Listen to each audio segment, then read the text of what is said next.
Saudações a todos os nossos participantes do canal. O tema da aula de hoje é sobre mosaicoplastia e vamos detalhar a nossa técnica cirúrgica. Como consideração inicial, a gente lembra que o intuito é sempre o ensino e a orientação dos pacientes quanto à técnica cirúrgica da mosaicoplastia. Nosso caso clínico, paciente de 44 anos, maratonista, que iniciou o quadro de dor em joelho direito sempre que chegava próximo ao quilômetro 6. Por vezes, essa dor era mesmo no início da corrida, impedindo de alcançar sua performance prévia.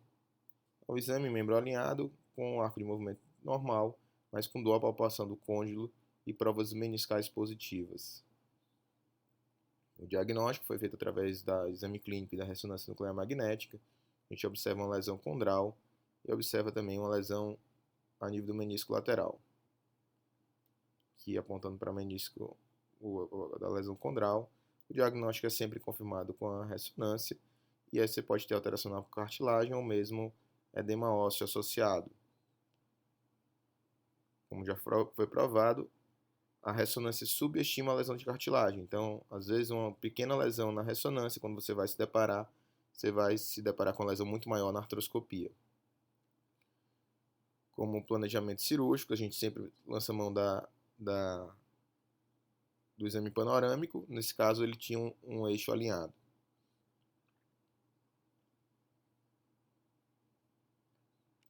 Como o eixo era neutro, foi indicado apenas o reparo da cirurgia da cartilagem.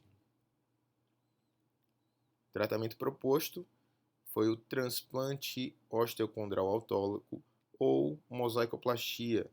Por que indicamos esse procedimento?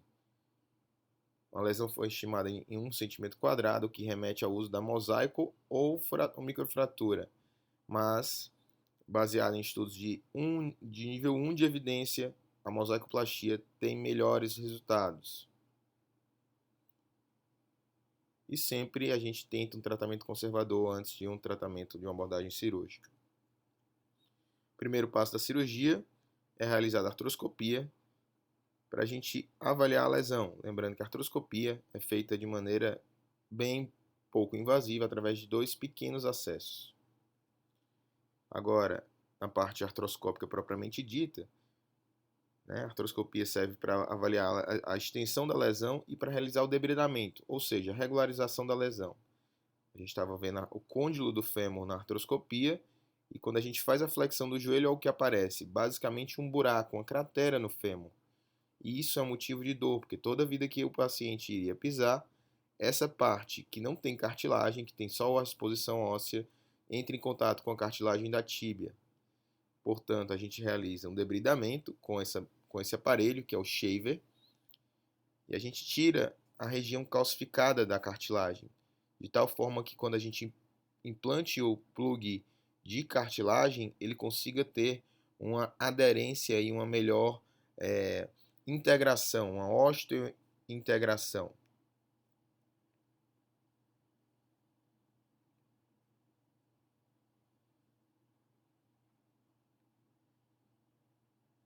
Você observa que aqui é a região do fêmur, e com a lesão extensa e com exposição óssea.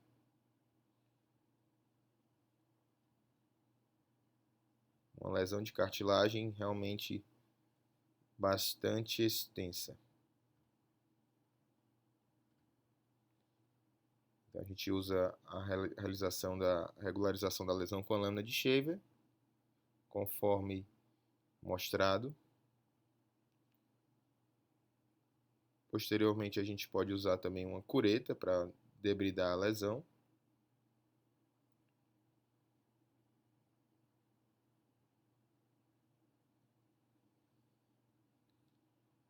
E o objetivo é tornar as bordas estáveis, retirando toda a cartilagem amolecida e retirando completamente a zona calcificada, que é a zona mais profunda da cartilagem, preparando o leito para acoplar o plug de lesão cartilaginosa saudável.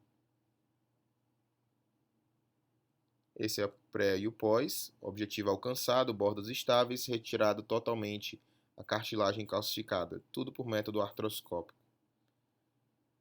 Passo seguinte, a gente faz o acesso cirúrgico. A gente aproveita o portalzinho, o pequeno acesso da artroscopia para fazer o acesso cirúrgico. Você vê que é uma técnica pouco agressiva, um acesso não tão grande. Você vê o cuidado com as partes moles, sempre fazendo um cuidado com as partes moles, um afastamento delicado da pele, uma dissecção superficial, liberando a gordura até a chegada do retináculo. Aqui já nos planos mais profundos, que a gente usa através dessa tesoura, protegendo a cartilagem de baixo, a gente faz a abertura da cápsula articular para ter acesso ao joelho. E no final da exposição, a gente tem esse tipo de visualização.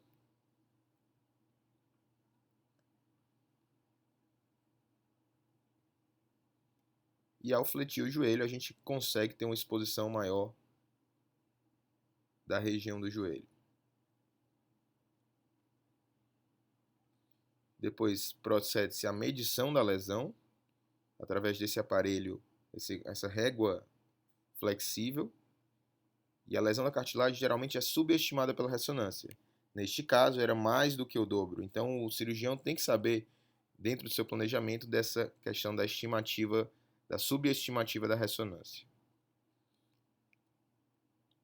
Em relação ao planejamento de plugs, a gente, através desse aparelho, a gente vai planejar a quantidade de plugs. O ideal é que você consiga uma cobertura maior possível da lesão. Nesse caso, a gente viu que com um plug a gente não conseguia cobrir a lesão inteira. Então, partimos para a confecção de 2 plugs com a técnica do boneco de neve ou da sobreposição de plugs. Avalia-se o local doador. Então, a gente não aumenta o acesso cirúrgico, a gente só estica o joelho e nota que a cartilagem doadora, que é uma cartilagem que está presente em uma área de não carga, ela está saudável, por isso ela está viável para o transplante. A gente retira o primeiro plug receptor através desse instrumental. Note que a gente tirou do local da lesão, fica num buraco, né? Uma cratera no joelho. E esse cratera vai ser preenchido por uma cartilagem saudável. Então a gente vai para o local doador, a gente agora estica o joelho. Existem locais específicos para retirada de tal forma que não tenha nenhuma sequela na cartilagem de não carga. Você nota que a borda da tróclea, que é um local da região supratroclear, está preservada, a gente não pode invadir a borda.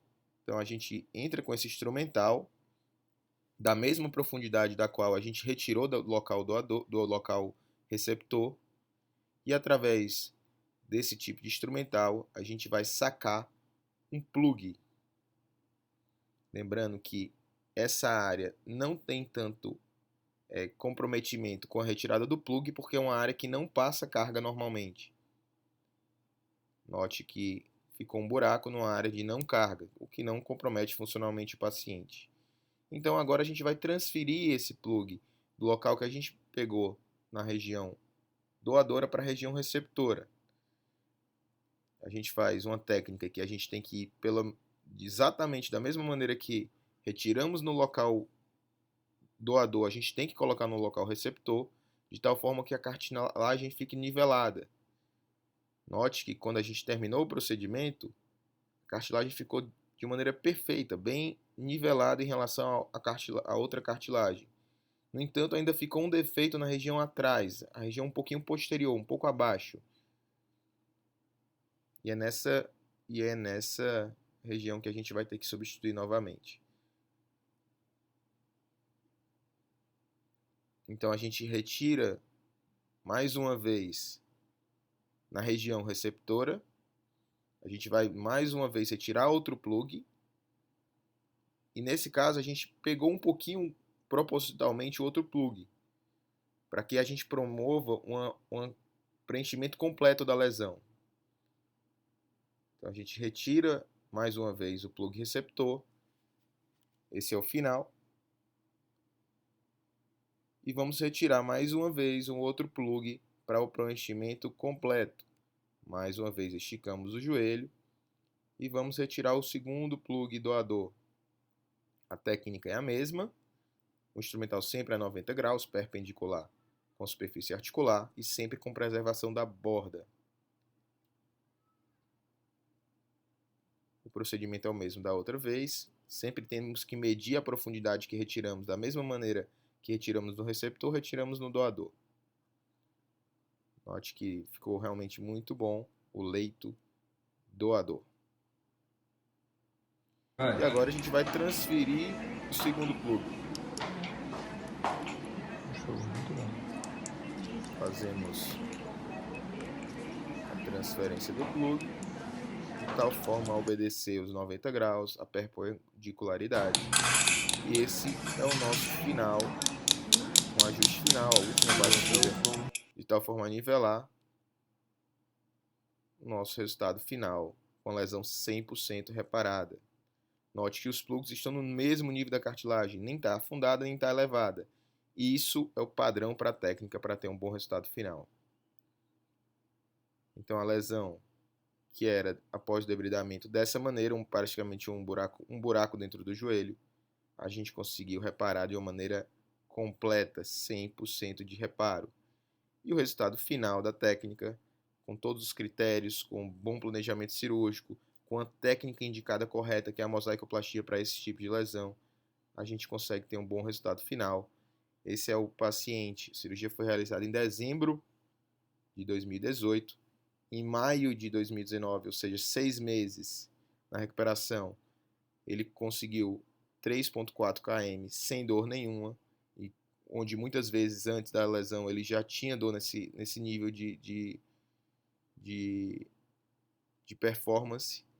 E em agosto, né, no caso 9 meses após lesão, o paciente consegue fazer a sua primeira meia maratona, 10 km, sem nenhum tipo de dor, com um tempo bom, e ainda com a reabilitação ele vai melhorar cada vez mais. A gente agradece a atenção de vocês, estamos sempre à disposição para maiores esclarecimentos, para maiores dúvidas. Estamos aqui para prontamente atender todos vocês. Espero que vocês tenham aprendido com essa apresentação. Um grande abraço a todos.